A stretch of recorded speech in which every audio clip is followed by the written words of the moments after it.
श्री जगन्नाथ भगवान 15 दिनों तक बीमार रहते हैं। इसके पीछे का कारण ये है, ये रहस्य जानकार होश उड़ जाएंगे आपके। बुखार अपनी चपेट में सिर्फ हम इंसानों को ही नहीं लेता, बल्कि भगवान को भी इसका कष्ट उठाना पड़ता है। साल में एक बार ही, लेकिन इसका शिकार तो भगवान भी होते हैं। हाँ, आपको जानकर आश्चर्य हुआ होगा, लेकिन आपको बता दें कि जगन्नाथ स्वामी जो पूरी दुनिया को रोगों से मुक्ति दिलाते हैं, वे स्वयं हर साल ज्येष्ठ मास की स्नान पूर्णिमा के दिन बीमार पड़ जाते हैं।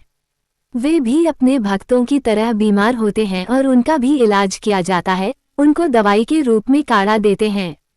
भगवान जगन्नाथ पूर्णिमा के दिन से 15 दिनों तक आराम करते हैं और अपने भक्तों को दर्शन नहीं देते।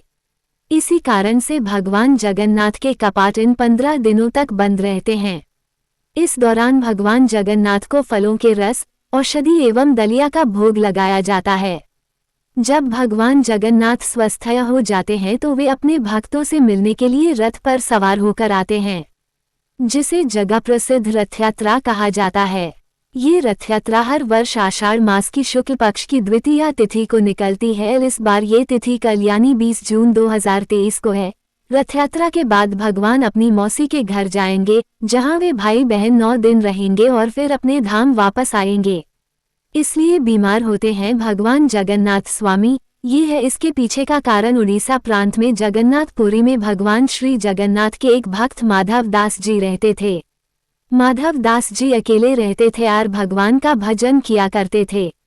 हर रोज श्री जगन्नाथ प्रभु के दर्शन करते थे और अपनी मस्ती में मस्त रहते थे। वे संसारिक जीवन से कोई मोह माया नहीं थी, न वे किसी से कोई लेना देना रखते थे। प्रभु माधव जी के साथ अनेक लीलाएं किया करते थे और चोरी करना भी सिखाते थे। एक दिन अचानक माधव दास जी की तबीयत खराब हो गई। उन्हें उल्टी दस्त का रोग हो गया। वो बहुत ही कमजोर हो गए कि उठने बैठने में भी उन्हें समस्या होने लगी। माधव जी अपना कार्य स्वयं करते थे, वे किसी से मदद नहीं लेते थे। जो व्यक्ति उनकी मदद के लिए आता था उनसे कहते थे कि भगवान जगन्नाथ स्वयं उनकी रक्षा करेंगे। देखते ही देखते माधव जी की तबीयत इतनी खराब हो गई कि वे अपना मलमूत्र वस्त्रों में त्याग देते थे। तब स्वयं जगन्नाथ स्वामी सेवक के रूप में माधव जी के पास उनकी सेवा करने पहुंचे। माधव जी के गंदे वस्त्र भगवान जगन्नाथ अपने हाथों से साफ करते थे और उन्हें भी स्वच्छ करते थे, उनकी संपूर्ण सेवा करते थे। जितनी सेवा भगवान जगन्नाथ करते थे शायद ही कोई व्यक्ति कर पाता।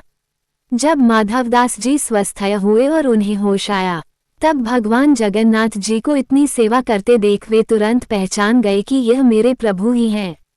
एक दिन श्री माधवदास जी ने प्रभु से पूछा, प्रभु आप तो त्रिभुवन के मालिक हो, स्वामी हो, आप मेरी सेवा कर रहे हो। आप चाहते तो मेरा ये रोग भी तो दूर कर सकते थे, रोग दूर कर देते तो ये सब करना नहीं पड़ता। तब जगन्नाथ स्वामी ने उन्हें कहा, देखो माधव, मुझसे भक्तों का कष्ट नहीं सहा जाता, इसी कारण तुम्हारी सेवा मैंने स्वयं की। जो प्रारब्ध होता है उसे तो भोगना ही पड़ता है। अगर उसको इस जन्म में नहीं काटोगे तो उसको भोगने के लिए फिर तुम्हें अगला जन्म लेना पड़ेगा, और मैं नहीं चाहता कि मेरे भक्त को जरा से प्रारब्ध के कारण अगला जन्म फिर लेना पड़े। इसलिए मैंने तुम्हारी सेवा की, लेकिन अगर फिर भी तुम कह रहे हो तो भक्त की बात भी नहीं टाल सकता। अब तुम्हारे प्रारब्ध में ये 15 दिन का रोग और बचा है, इसलिए 15 दिन का रोग तू मुझे दे दे। 15 दिन का वो रोग जगन्नाथ प्रभु ने माधवदास जी से ले लिया। तब से भगवान जगन्नाथ इन 15 दिन बीमार रहते हैं। तब से आज तक वर्षों से यह चलता आ रहा है। साल में एक बार जगन्नाथ भगवान को स्नान कराया जाता है, जिसे हम स्नान यात्रा कहते हैं। स्नान यात्रा करने के बाद हर साल 15 दिन के लिए जगन्नाथ भगवान आज भी बीमार पड़ते हैं और 15 दिनों के लिए मंदिर के कपाट बंद होते हैं। जय जगन्नाथ स्वामी, जय श्री राधे कृष्णा, जय गोविंदा।